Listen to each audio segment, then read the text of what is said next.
നമസ്കാരം, ഞാൻ Sethulakshmi. Chemmanur international jewellers Kaumudi ഹെഡ്ലൈൻസിലേക്ക് സ്വാഗതം. Presented by NCDC. പിന്തുണ തേടുന്ന യാത്ര. തമിഴ്നാട്ടിൽ രാഷ്ട്രീയ അനിശ്ചിതത്വങ്ങൾ തുടരവേ MLA-മാരുമായി കൂടുതൽ ചർച്ചകൾക്കായി ശശികല വീണ്ടും കൂവത്തൂരിലേക്ക്. കൂടുതൽ MP-മാർ OPS പക്ഷത്തേക്ക് അടുക്കുന്ന സാഹചര്യത്തിൽ സത്യപ്രതിജ്ഞ എത്രയും വേഗം നടത്താൻ ആലോചന.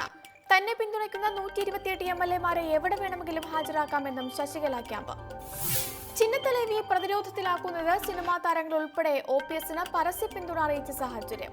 പാർട്ടി സ്ഥാപക നേതാവ് C. പൊന്നയ്യന് പുറമെ OPS ക്യാമ്പിലെത്തിയത് 2 മന്ത്രിമാരും 10 MP-മാരും.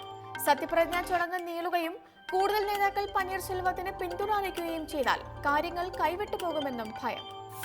ശശികലയ്ക്കൊപ്പം MLA-മാരുണ്ടെങ്കിൽ തനിക്കൊപ്പം മുഴുവൻ പാർട്ടി പ്രവർത്തകരും ഉണ്ടെന്ന ആത്മവിശ്വാസത്തിൽ OPS. ശശികലയുടെ പിടിയിൽ നിന്ന് മോചനം നേടിയാൽ റിസോർട്ടിൽ കഴിയുന്ന MLA-മാർ തനിക്കൊപ്പം ചേരുമെന്നും പന്നീർശെൽവം. സർക്കാർ രൂപീകരിക്കുന്നതിൽ ഗവർണർ മൗനം തുടരവേ MLA-മാർക്കൊപ്പം സത്യഗ്രഹത്തിനൊരുങ്ങി ശശികല. അതേസമയം കൂവത്തൂരിലെ റിസോർട്ടിൽ നിന്ന് പുറത്തുവിടണമെന്ന് 10 MLA-മാർ ആവശ്യപ്പെട്ടതായി വിവരം. പ്രതിസന്ധി രൂക്ഷമാകുന്നതിനിടെ ശശികല പ്രതിയായ അനധികൃത സ്വത്ത് കേസിൽ സുപ്രീംകോടതി വിധി നാളെ. വിധി പ്രതികൂലമായാലും ഭരണം കൈവിടാതിരിക്കാൻ വിശ്വസ്തരെ മുഖ്യമന്ത്രിയാക്കാൻ നീക്കം നടത്തി ശശികല. വിയോഗിച്ചും വിമർശിച്ചും.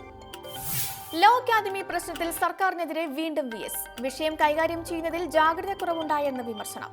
അക്കാദമിയുടെ വിവാദ ഭൂമി ഇടപാടിൽ അന്വേഷണം നടത്തിയില്ലെങ്കിൽ കോടതിയെ സമീപിക്കുമെന്നും VS-ന്റെ മുന്നറിയിപ്പ്.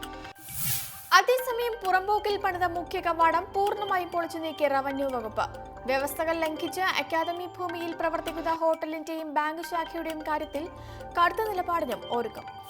അതിനിടെ അക്കാദമി പ്രശ്നം സൃഷ്ടിച്ച ഭിന്നതയുടെ കലഹത്തിൽ ഇടതുമുന്നണി. ലോ അക്കാദമിയുടെ കാര്യത്തിൽ CPI പുലർത്തുന്ന കർക്കശ മനോഭാവത്തിൽ നീരസവുമായി CPM.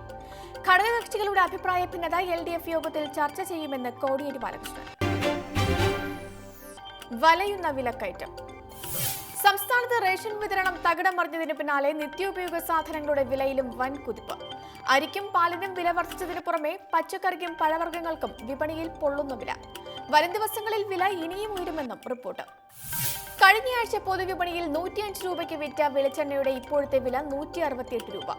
ബീൻസിനും അമരയ്ക്കും റെക്കോർഡ് വില വർധന. കഴിഞ്ഞ 3 ആഴ്ചക്കിടെ അരിവിലയിലുണ്ടായത് 6 മുതൽ 10 രൂപയുടെ വരെ വർധനവെന്ന് വ്യാപാരികൾ. തമിഴ്നാട്ടിൽ ഇറച്ചിക്കോഴി ഉൽപാദനം കുറഞ്ഞതോടെ കോഴിവിലയും റെക്കോർഡിലേക്ക്.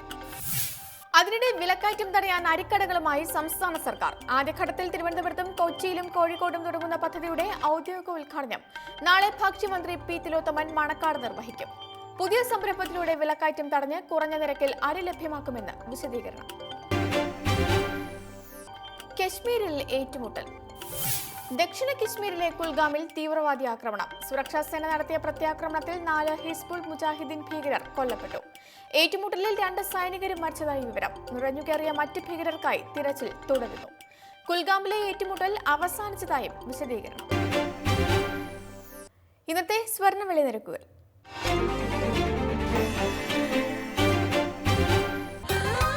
ദുബായ് ഗോൾഡ് ആൻഡ് ഡയമണ്ട് സ്വർണ്ണവെള്ളി നിരക്കുകൾ നിങ്ങൾക്കായി അവതരിപ്പിക്കുന്നത് Dubai gold and diamonds, India, UAE, Oman, Bahrain. സ്വർണം ഗ്രാമിന് 2750 രൂപ, പവൻ 22,000 രൂപ. വെള്ളി ഗ്രാമിന് 43 രൂപ. ദുബായ് ഗോൾഡ് ആൻഡ് ഡയമണ്ട് സ്വർണ്ണവെള്ളി നിരക്കുകൾ നിങ്ങൾക്കായി അവതരിപ്പിച്ചത് Dubai gold and diamonds, India, UAE, Oman, Bahrain. Chemmanur international jewellers Kaumudi headlines presented by NCDC സമാപിക്കുന്നു. പുതിയ വാർത്തകളുമായി 5:30 കിരണ ചേരും. നമസ്കാരം.